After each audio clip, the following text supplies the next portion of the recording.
배는 항구에 있을 때 가장 안전하다. 그러나 그것이 배를 만든 목적은 아니다. A ship in harbor is safe, but that's not what ships are built for. 라고 하는 유명한 말이 있습니다. 이 말은 존 A. 쉐드라고 하는 사람이 1928년 그의 책에서 처음 소개한 말입니다. 배가 항구에 있으면 파도 만날 일도 없고 광풍에 시달릴 일도 없죠. 가장 안전하고 편안할 것입니다. 그러나 그것이 배를 만든 목적일까요? 그건 아닙니다. 항해를 해서 목적지로 가기 위해 만든 것입니다. 그러므로 배가 배 역할을 감당하려면 리스크가 있어도 파도를 향해 나가야 하는 것입니다. 심지어 스톰을 만나고 광풍을 만나도 바다를 향해 나갈 때에 배의 참된 가치가 살아나는 것입니다. 뿐만 아니라 배가 항구에만 계속 머물게 되면 파도는 만나지 않을지 모르지만 녹이 슬고 썩어서 rust and rot, 결국 서지 못하게 되는 것입니다. 그러므로 배가 참 배다워지려면 안전한 포구를 벗어나서 바다로 나가야 되는 것입니다. 우리 인생도 마찬가지라고 생각합니다. 일반적으로 사람들은 편안하고 안락한 삶을 추구하려고 하죠. 그런데 편안하기만 하면 정말 인생이 행복할까요? 꼭 그렇지는 않습니다. 해야 할 삶의 과제가 있고 참으로 보람되고 가치 있는 일을 할 때 행복이 주어지는 것입니다. 그렇지 아니하고 그저 무의도식하며 그냥 먹고 마시며 살기만 한다면 오히려 삶이 망가질 수도 있는 것입니다. 우리가 자주 듣는 우화 중에 송아지와 당나귀에 대한 이야기가 있죠. 어떤 농부집에 송아지 한 마리와 당나귀 한 마리가 있었습니다. 주는 아침에 날이 밝으면 그 둘을 들판에 데리고 나가서 일을 시켰어요. 근데 여름철 들판에서 일을 한다는 것이 쉬운 일이겠습니까? 그래서 어느 날 송아지가 한 가지 꾀를 내었습니다. 아프지도 않으면서 한쪽 다리가 아픈 척 쩔뚝거리기 시작을 했어요. 그랬더니 주인이 일을 시키지 않고 집에 가만히 있게 하는 것입니다. 그 다음 날도 또 꾀병을 부렸는데 또 쉬게 하고 먹게 해주었어요. 얼마나 편하고 좋은지 내가 왜 진작 이런 생각을 못했을까 후회할 정도가 됐다고 합니다. 이렇게 얼마간을 반복한 송아지가 하루는 일터에서 돌아온 당나귀에게 물었습니다. 혹시 주인이 나에 대해서 하는 말이 없느냐 그랬더니 당나귀가 대답을 했습니다. 그래서 그동안 별 말씀 안 하셨는데 어제 도살장 주인을 만나서 하는 이야기를 잠깐 들어서 뭐라고 하던데 며칠만 더 먹이면 살이 통통해질 테니 그때 잡자 그런 이야기 했다는 것입니다. 열심히 일을 해야 될 가축이 가만히 앉아서 먹고 마시고 쉬고 있으면 잡혀 먹히는 일 외에 다른 무슨 일이 있겠습니까? 살만 통통해진 송아지는 베이비백 립이나 바비큐로 쓰임받을 수밖에 없는 것입니다. 그러므로 단순히 편안하고 살만 찌우며 산다고 해서 우리 삶이 잘 되는 것은 아닙니다. 우리를 보내신 하나님의 목적을 알아야지. 우리를 땅에 왜 하나님이 보내셨는가 그 목적을 알고 그 사명을 깨달을 때에 우리 삶의 진정한 가치를 갖게 되는 것입니다. 내와 같은 목적의식이 없이 사명에 대한 의식이 없이 무의도식만 하게 된다면 버나드 쇼의 묘비에 적힌 인생 고백처럼 우물쭈물하다 내일을 줄 알았다 이 한마디 말을 남기고 세상을 떠날 가능성이 많습니다. 이런 면에서 정말 인생을 값지게 살기를 원한다면 평안만 추구하지 말고 사명을 찾아 길 떠날 것을 배워야 되는 것입니다. 특별히 여러분과 저는 예수님을 믿고 따르는 제자들 아닙니까? 참 예수의 제자가 됐다면 이제 세상을 따라 사는 자가 아니라 하나님 따라 사는 자가 되고 부르심이 합당한 삶을 살아서 하나님이 기뻐하는 열매를 많이 남겨야지 참 복되고 아름다운 열매가 있는 삶이 되는 것입니다. 하나님께 부름받고 최대의 가치를 잘 남겼던 대표적인 인물이 저는 사도 바울이라고 생각합니다. 아신 대로 그는 원래 세상적으로 잘 나가던 사람이었죠. 길리기아 성 다소의 갑부의 아들로 태어나서 일찍 예루살렘으로 유학을 갔습니다.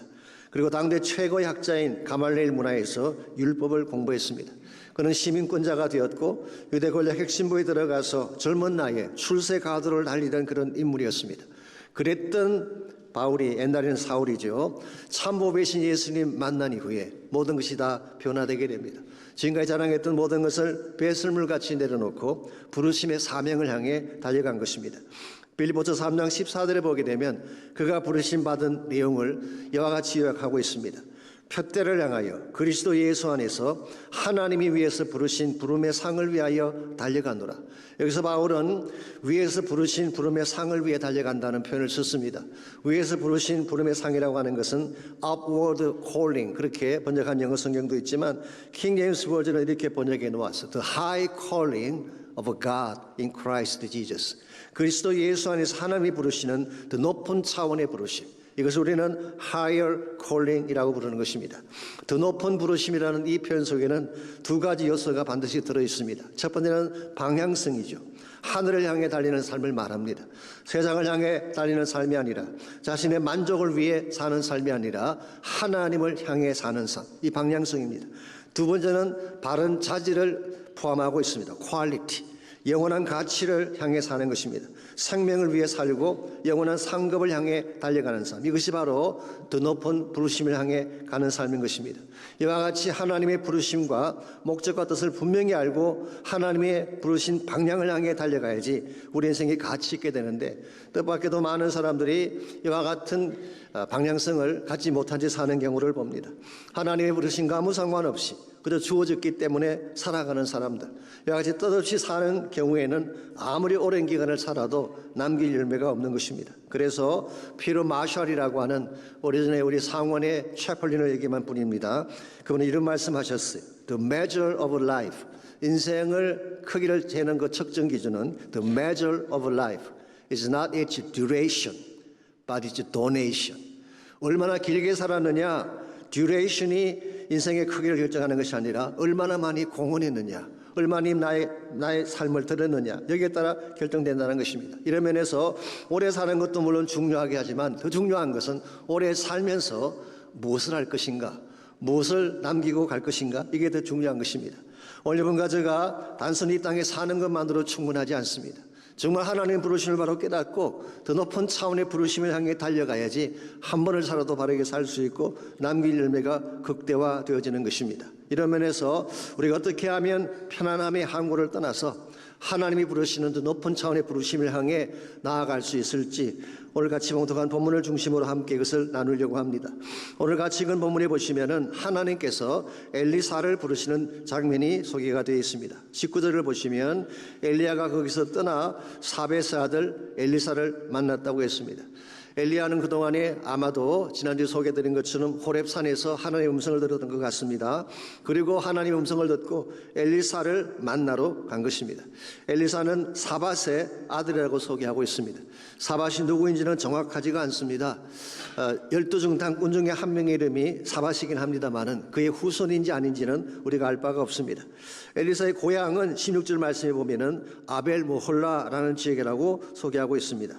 유세비우스 같은 교본은 이곳을 요단 계곡 가까운 곳 요단강 인근이라고 소개를 했습니다. 근데 이 엘리사가 12결의 소를 앞세우고 밭을 갈고 있었다고 했어요. 한 결이라고 하는 것은 2마리의 소를 말하는 것이죠. 그러므로 12결이면은 24마리의 소를 가진 것입니다.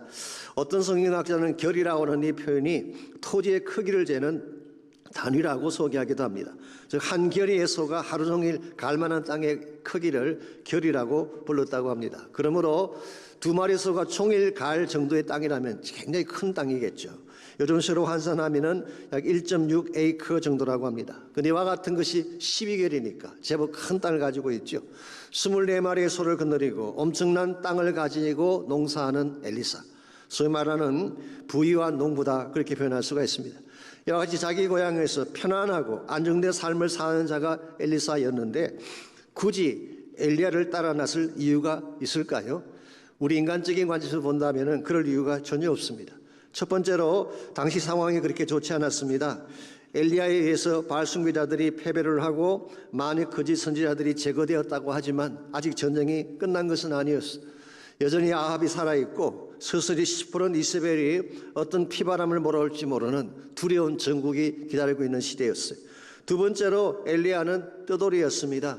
지난 3년 6개월 동안 시돈 땅에 머물면서 과부의 도움을 받았던 사람 아닙니까?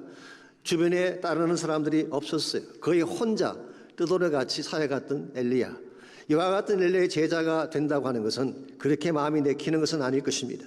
그 반면에 엘리사는 고향 땅에서 편안하게 잘 살면서 노후를 보낼 수 있는데 왜 굳이 험악한 사역자의 길을 따라 나설 수가 있겠어요? 그럼에도 불구하고 오늘 성경을 보시면은 엘리사는 모든 것을 버려두고 엘리야를 따라갔다고 소개합니다. 이유가 무엇일까요? 이유는 딱 한 가지입니다. 위에서 부르시는 부르심에 하나님의 부르심을 확신했기 때문인 것입니다. 그래서 그는 항구에서 머무는 배가 되기를 거부하고 파도치는 바다를 향해 나서게 된 것입니다. 그가 부름받았던 연도가 주전 860년경이라고 합니다. 그리고 그 이후 60년 동안 그는 4명의 왕을 거쳐가면서 사역을 하다가 95세 정도에 세상을 떠난 것으로 알려져 있습니다. 그 결과 그는 예후를 통해 정교개혁을 일으키고 이세벨을 처단하는 일을 했습니다.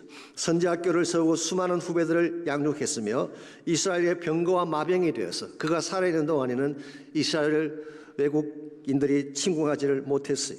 역사상 가장 많은 기적을 행하고 선지자로 쓰임받다 그런 세상을 떠났습니다.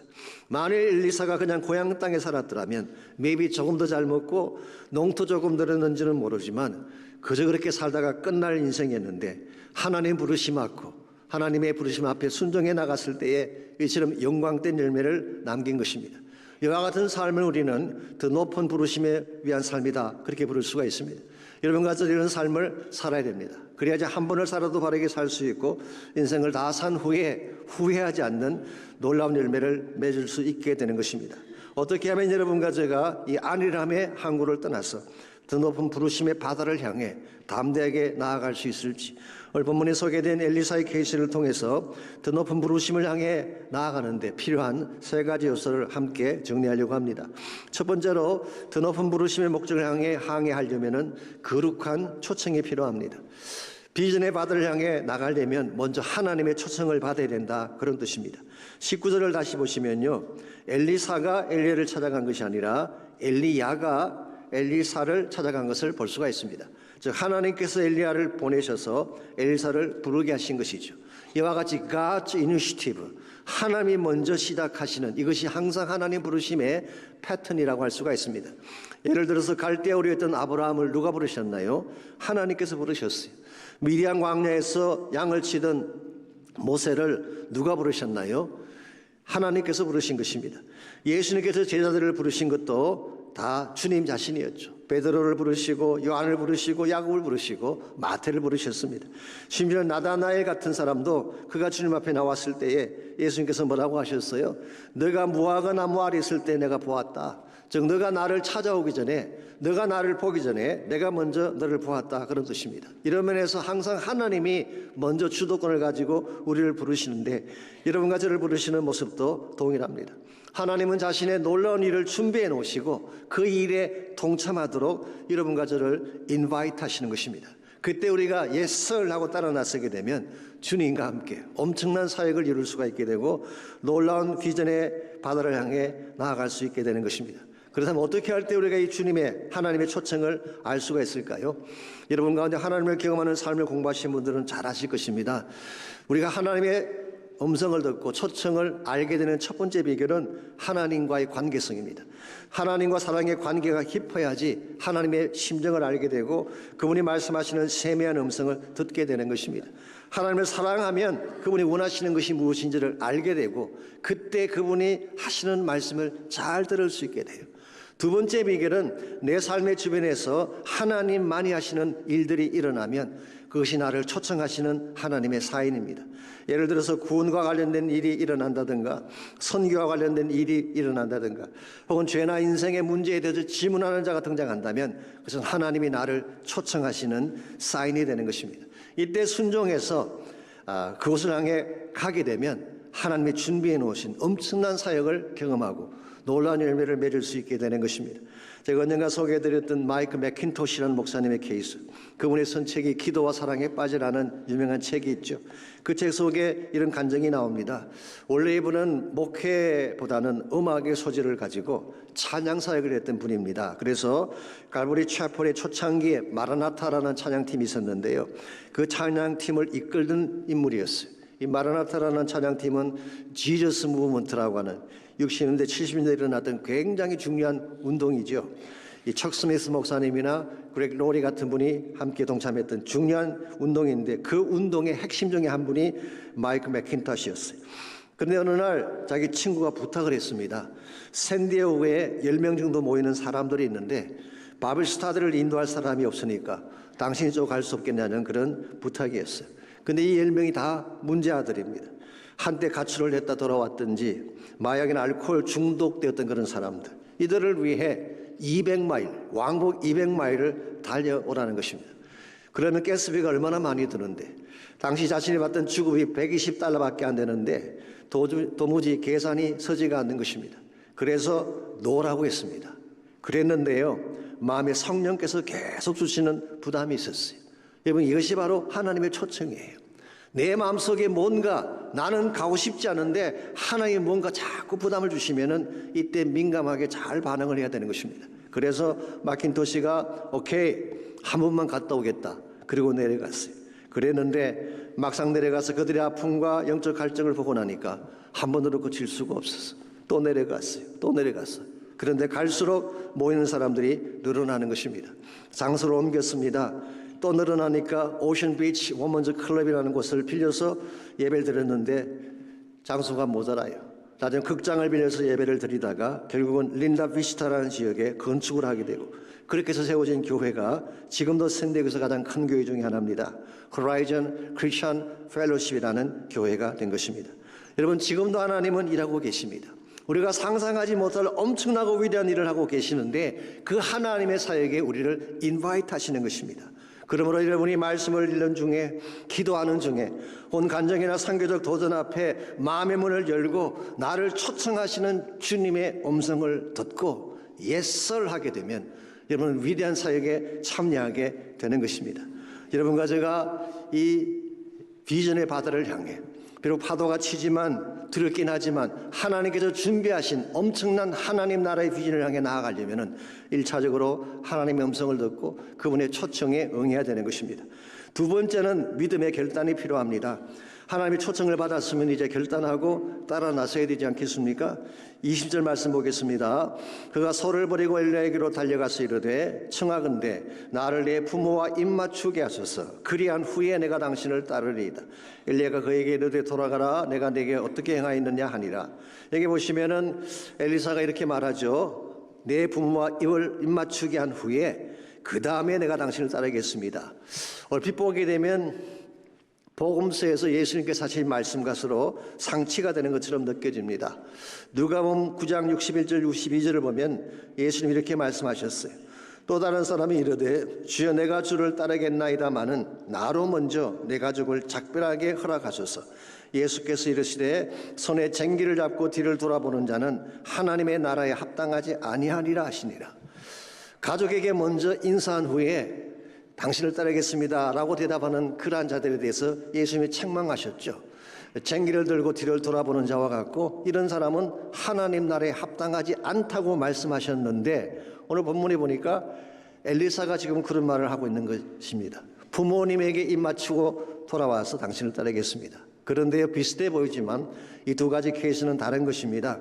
누가복음 9장의 케이스는 예수님께서 부르실 때 그것을 피하기 위해 임기응변적인 수단으로 핑계로 한 말이었어요. 예를 들어서 작별 인사하고 오겠다는 그 사람이 정말 인사만 하고 돌아올까요? 돌아오지 않습니다. 잠깐 자리를 피하기 위해서 익스큐즈를 한 것입니다. 근데 엘리사의 경우는 다른 거예요. 정말 가족과 작별 인사를 하고 따르겠다는 뜻이었습니다. 즉 하나님의 부르심을 따르기 위해 가족과 one last goodbye kiss를 하고 당신을 따르겠다는 그런 고백이 있어요. 그렇기 때문에 21절을 보면은 실제로 엘리사는 그렇게 결행을 합니다. 엘리사가 그를 떠나 돌아가서 한 겨리 소를 가져다가 잡고 소의 기구를 불살라 그 고기를 삶아 백성에게 주어 먹게 하고 일어나 엘리야를 따르며 수종 들었다고 했습니다. 두 마리 소를 잡았어요. 농기구를 불태워 버렸어요. 이건 무슨 의미일까요? 다시 되돌아오지 않겠다. No turning back이라고 하는 결단을 보여준 것입니다. 그리고 고기를 삶아서 주민들에게 다 나눠서 먹겠습니다. 이건 무슨 의미일까요? 자신의 결심을 퍼블릭하게 공포한 것입니다. 혼자서 결심한 경우에는 maybe 뜻을 바꾸기도 하고 취소할 수도 있겠지만 공개적으로 선포한 것은 바꿀 수가 없습니다. 이와 같이 개인적인 결단과 공개적인 선포를 한 후에 실제로 그는 엘리야를 수종들며 따라다닌 것입니다. 우리는 여기서 엘리사가 보여준 믿음의 결단을 볼 수가 있습니다. 그는 미루지 않았어요. 변명하거나 핑계대지 않고 하나님의 부르심이라고 확신하는 순간 모든 것을 놓고 따라 나선 것입니다. 이와 같은 믿음의 결단이 있어야지 우리가 하나님의 사역 앞에 쓰임받게 되는 것입니다. 그럼에도 오늘 저희들의 모습 보게 되면 그렇지 않을 때가 많이 있죠. 하나님께서 나에게 말씀하시면 자꾸 변명하고 싶고 미루려고 하는 경향이 솔직히 있습니다.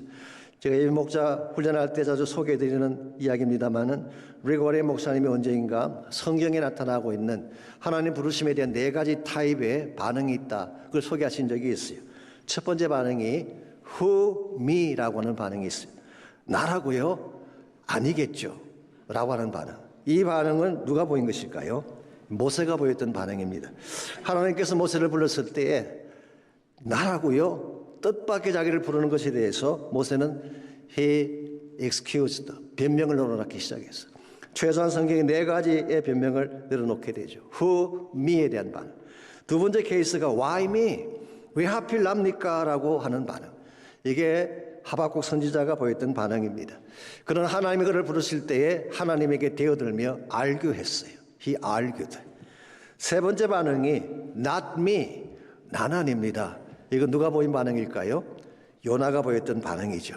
그래서 he ran away. 그건 도망을 치는 자가 됐습니다. 마지막 4번째 반응이 있습니다. send me, 나를 보내주십시오. 이게 누가 보인 반응인가요? 이사야가 보였던 반응입니다. 주님, 내가 여기 있습니다. 나를 보내십시오. send me라는 반응을 보였기 때문에 하나님은 그 어떤 선지자보다도 이사야를 높이 사용해 주셔서 예수 그리스도의 오실 길에 대한 예언을 그를 통해 선포하게 하셨죠. 오늘 여러분 가정은 어떤 반응을 보일까요? not me, why me, who me일까요? 아니면 send me일까요? 가끔 교회에서 이제 목자가 되십시오, 선교적으로 헌신하십시오 부탁을 하면은 대부분 그렇게 이야기하죠. 지금 너무 바빠서 시간적 여유가 있을 때 할게요. 아이들 다 키우면 할게요. 사업이 조금만 더 안정되면, 몸이 조금만 더 건강해지면, 집이 너무 먼데요, 가까운 데로 이사 오면 할게요. 이런 익스큐즈들을 많이 늘어놓게 됐습니다. 근데 과연 그런 날이 올까요? 모든 것이 다 갖추어지고 모든 조건이 다 맞는 그런 때는 사실 오지 않습니다. 그러므로 지금 나에게 말씀하실 때 그때 결단하고 하나님을 따르는 것이 바른 신앙 자세인 것입니다. 아이러니하게도 우리가 비록 조건이 갖추어지지 않은 것처럼 보이지만 하나님 말씀에 순종해서 결단하게 되면 필요한 모든 것을 하나님이 공급해 주시고 막힌 길도 열어주시는 것입니다. 그런데요, 이와 같은 결단하는 것이 실제로는 쉽지가 않습니다. 하나님 부르심을 확신하고 하나님의 뜻이 분명하다는 걸 알면서도 순종하는 것이 쉽지 않아요. 왜냐하면 대가 지불을 요구하기 때문에 그런 것입니다. 하나님을 경험하는 삶에서는 이것을 조정이라고 표현했습니다마는 엘리사의 경우는 지금까지 쌓았던 모든 기반을 두고 떠나야 하는, 이것이 바로 엘리사가 지불했던 대가였죠. 우리가 하나님의 뜻을 향해 나아가려면 내가 현재 가지고 있던 것을 버릴 수 있어야 돼요. 대가 지불을 해야만 하는 것입니다. 즉 하나님께 나의 삶을 조정해야만 주의 뜻을 향해 나갈 수가 있는 것입니다. 아브라함의 경우를 다시 보시면요, 아브라함이 갈대우르에 머물면서 믿음의 조상이 될 수 있었을까요? 그건 불가능합니다. 힘들지만 자기 일가 친척 본토를 떠나서 가나안 땅으로 들어와야 언약의 조상이 되는 것입니다. 모세의 경우 바로의 공주의 아들로 살면서 동시에 출애굽의 과업을 이룰 수 있을까요? 그건 불가능합니다. 애굽을 떠나야 됩니다. 광야로 나가야만 하나님의 뜻을 이루는 것입니다. 베드로가 고기잡이를 계속하면서 예수님의 제자로 살 수 있을까요? 불가능하죠. 배와 그물을 버리고 주를 따라야만 하나님 나라 주역으로 쓰임받게 되는 것입니다. 여러분과 저도 마찬가지입니다. 내가 있는 곳에서 누리고 싶은 거 다 누리고 하고 싶은 거 다 하면서 가만히 앉아서 하나님의 뜻을 행하겠다, 이건 불가능한 것입니다. 그러므로 반드시 하나님 부르심에 합당한 대가를 지불해야 되는 것입니다. 흔히 대가라고 하면요, 이 2가지 용어가 있죠. price라는 단어가 있고 cost라는 단어가 있습니다. 이 price와 cost는 비슷한 단어처럼 보이지만 엄격하게 말하면 차이가 있습니다. 이 price라고 하는 것은 객관적인 가격을 말하는 거죠. 백화점 가시면은 price tag 있잖아요. 그 객관적인 가격입니다. 만약 옷 한 벌에 100불 한다 그러면은 부자이건 가난한 자이건 100불만 지불하면 그 옷을 갖게 되는 것입니다. 그런데 코스트는 다른 것입니다. 똑같은 돈을 지불해도 본인이 부담해야 될 양을 코스트라고 말하는 것입니다. 100불짜리 옷을 사는데 돈 많은 부자가 지불할 때 느끼는 부담감하고 가난한 학생이 느끼는 부담감이 같겠습니까? 다르죠. 코스트는 다른 것입니다. 그래서 예수님께서도 복음서에 보게 되면 가난한 과부가 2렙돈을 헌금했을 때에 가장 많이 드렸다 그렇게 칭찬해 주셨어요. 돈의 양을 가지고 따진다면 바리새인들이 드린 액수가 훨씬 더 많았을 것입니다. 그럼에도 불구하고 왜 예수님께서는 가난한 과부의 동전 2개를 칭찬하셨을까요?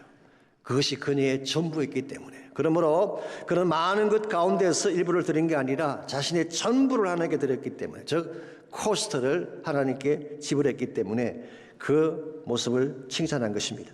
여러분과 제가 하나님께 지불해야 될 대가는 사람마다 다릅니다.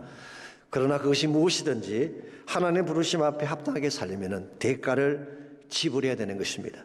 이 대가를 지불하고 주님을 따라가게 되면 하나님이 준비해 놓으신 엄청난 사회제의 열매, 하나님 사회제의 열매를 여러분과 제가 누릴 수 있게 되는 거예요. 저는 여러분 한 분 한 분이 그냥 안전한 포구에 앉아서 rust and rot, 그저 녹슬어지고 썩어지는 삶 살지 않기를 원합니다. 힘들지만 항구를 떠나야 돼요. 그리고 하나님이 기뻐하시는 영원한 나라 목적을 위해 달려가게 되면 썩어질 면류가 아니라 목자장이신 예수님이 다시 오실 때에 썩지 아니할 면류관 받게 되는 것입니다. 이것이 훨씬 더 값지고 아름다운 삶인 거예요. 이와 같이 더 높은 차원의 부르심을 향해 달려가기를 원한다면 1차적으로는 하나님의 초청에 예서해야 돼요. excuse 하지 마십시오. 딜레이하며 핑계대지 말고 주님 제가 여기 있습니다. 하나님의 초청에 예서하는 것이며, 두 번째로 예서했으면 이제는 믿음의 결단을 하고 주님을 따르기로 작정하고 대가 지불을 해야 되는 것입니다. 마지막 세 번째로 우리가 하나님의 목적을 향해 나아가려면 능력의 임재가 필요합니다. 우리가 하나님의 음성을 듣고 또 대가 지불에 대한 결단을 했다고 하더라도 하나님이 능력 가운데 임재해 주지 아니하면 하나님 사회제 사역은 이룰 수가 없는 것입니다. 그래서 19절 말씀 보시면은 엘리야는 엘리사를 부를 때에 자신의 겉옷을 그에게 던졌다, 그렇게 식구들이 소개하고 있죠. 왜 이런 행동을 했을까요? 여러분, 겉옷이라고 하는 것은 신분을 상징하는 것입니다. 요즘도 제복이 그 사람의 신분을 나타내는 경우가 많이 있죠. 의사분들은 의사 가운을 입지 않습니까? 그 가운만 딱 입으면은 왠지 모르게 힘이 있어 보여요. 그분이 한 말씀 하시면 다른 사람의 말씀과 다르게 들리는 것입니다. 그 의복이 주는, 제복이 주는 파워 때문에 그래요. 군인들도 제복을 입고 경찰들도 제복을 입고 살게 되죠. 캘리포니아에서는 오렌지 칼라 옷을 입는 사람들도 있습니다. 그런데 조심하셔야 돼요. 캘리포니아에서 오렌지 칼라는 죄수들이 입는 옷이기 때문에. 제가 한국에 있을 때 예비 군복을 입고 훈련받던 적이 있었는데 참 이상한 것은 평소에 점잖고 정말 기품 있게 살던 사람이 예비 군복만 입혀놓으면 딴 사람이 돼요. 아무데 가서 오줌 누고 상소리하고. 왜 그런지 아십니까? 제복이 주는 신분의 의식 때문에 그런 것입니다. 오늘 본문의 케이스는 엘리야의 경우는요, 엘리야가 가지고 있던 그 옷은 선지자의 직을 상징하는 것입니다. 그러므로 그 옷을 엘리사에게 던졌다고 하는 것은 엘리사를 선지자로 부른다는 의미를 담은 것입니다. 또한 동시에 그 옷은 선지자에게 주어진 능력과 권세를 상징하기도 합니다. 열왕기하 2장 8절에 보면 엘리야가 그 옷을 말아 물을 치니 물이 쩍쩍 갈라졌다고 했습니다. 엄청난 파워죠. 열왕기하 2장 14절에 보면은 엘리야가 성천한 후에 엘리사가 그 겉옷을 주스다가 요단강을 쳤는데 똑같이 물이 갈라지는 파워가 생겼어요. 즉 엘리야의 능력이 엘리사에게 덧입혀진 케이스를 말하는 것입니다. 여러분과 제가 이 능력의 옷을 입어야지 참된 사명자로, 바른 하나님 나라 일꾼으로 쓰임받을 수가 있는 것입니다. 한 가지 흥미로운 사실은요, 엘리야가 성천함에 남긴 그 옷은 마치 예수님의 성천 장면을 연상하게 합니다. 주님이 성천하시면서도 동일하게 제자들에게 남기고 간 것이 있어요. 그때 예수님께서 남기신 것은 약속이었습니다. 성령이 오신다는 약속을 남기고 가셨어요. 누가복음 24장 49절은 이렇게 기록하고 있습니다. 볼지어다 내가 내 아버지께서 약속하신 것을 너에게 보내리니 위로부터 능력으로 입혀질 때까지 이 성에 머물러라. 이 성을 떠나지 말고 여기에 머물러야 되는데 그 이유가 뭐냐? 위로부터 내려오는 능력을 입게 될 때까지. 영어 성경에 이렇게 번역이 되어 있습니다. Until you are clothed with the power on high. 위로부터 내려오는 능력의 옷을 입게 될 때까지. 이것이 바로 성령이 오시는 것을 말한 것입니다. 마치 우리 옷을 입는 것처럼 위로부터 임하실 성령의 능력을 말하는 것입니다. 여러분과 제가 진실로 하나님의 거룩한 목적을 위해 살기를 원한다면, 그리고 바다를 넘어서서 그 목적지 가기를 원한다면 세상의 옷을 입고는 안 됩니다. 세상의 제복으로는 안 돼요. 세상에 나에게 입혀주는 옷은 굉장히 화려해 보이지만 거기에는 생명이 없어요. 아무런 파워가 없는 것입니다. 그러나 우리가 성령의 옷을 입게 된다면 달라지는 것입니다. 성령의 옷을 입는 순간 내가 아무리 연약하고 미약한 존재일지라도 성령이 주시는 파워 때문에 어떠한 파도도 이겨낼 수 있게 되고 어떤 먹구름 같은 사탄의 공격도 이겨내게 되는 것입니다. 그러므로 사랑하는 성도 여러분, 우리가 정말 하나님 나라 일을 하기를 원한다면 성령의 옷을 입어야 돼요. 말씀의 금을 가져야 되는 것입니다. 성령의 옷을 입고 말씀의 금을 갖게 되면 어떤 풍랑이 우리 앞을 찾아와도 우리를 막아설 수가 없습니다. 우리 안에 계신 이가 세상에는 어떤 존재보다 더 크고 위대하시기 때문에, 그러므로 여러분 두려워하지 말고 기도하십시오. 성령의 능력과 임재를 구하며 살아가시기 바랍니다. 저는 저희 교회가 기도하는 교회가 되고 성령을 사모하는 교회가 되고 성령의 임재 가운데 사는 교회가 될 수만 있다면 저는 저희 교회가 하나님이 사용하실 위대한 군함이 되어서 세계 선교를 향해 나아갈 수 있다고 저는 믿습니다. 기도의 동력자가 되어 주십시오. 함께 지원해주고 함께 나와서 중보해 주시기를 바랍니다. 그래서 만일 전체 교회가 한 방향으로, 한 목적으로, 한 성령의 능력 가운데 달려가기만 한다면 마지막 시대에 하나님이 사용하실 위대한 교회가 되고 하나님이 꼭 기뻐하시는 아름다운 열매를 맺으며 살아갈 수가 있을 것입니다. 우리가 살고 있는 이 시대는 엘리야나 엘리사가 시대던 시대 못지않게 어둡고 악한 시대입니다. 세속과의 물결 어느 시대보다 더 거세게 찾아오고 악한 영의 바람이 온 땅을 휘물어 가고 있지 않습니까? 그러할지라도 우리는 앉은 폭에 머물러서는 안 됩니다. 나의 안위만 구하며 살아서는 안 됩니다. 바다를 향해 나가야 됩니다. 그친 파도가 날 향해 온다고 할지라도 주와 함께 날아올라야 되는 것입니다. 그래야 마지막 시대에 하나님의 사명을 이루고 하나님 나라 비전을 이루며 달려갈 수가 있습니다. 하나님께서 여러분 모두를 부르고 계시는데 여러분 그 음성에 귀를 기울이시기 바랍니다. 하나님은 이미 위대한 사역과 위대한 일을 준비하시고 이미 그 일을 진행하시는 가운데 He invited us, 우리 모두를 초청하고 계십니다. 이 시간 여러분께서 이 말씀을 듣는 중에 또 기도하는 중에 성령의 음성을 듣는 자가 있다면 주저하지 말고 Yes sir, 제가 여기 있습니다. 나를 보내주십시오. 기도하며 헌신하는 시간이 있기를 바랍니다. 우리는 한국에 머무는 배가 되어서는 안 됩니다. 나만을 위한 안일한 삶, 나만을 위한 이기적인 삶의 항구를 떠나서 주님께서 부르시는 비전의 바다를 향해 나아가야 됩니다. 두려워하지 마십시오. 하나님이 함께 가신다고 약속하셨어요. 나 혼자 가는 것이 아니라 그 풍랑 가운데 주님께서 동행해 주십니다. 그리고 그 사랑이 나를 붙드실 거예요.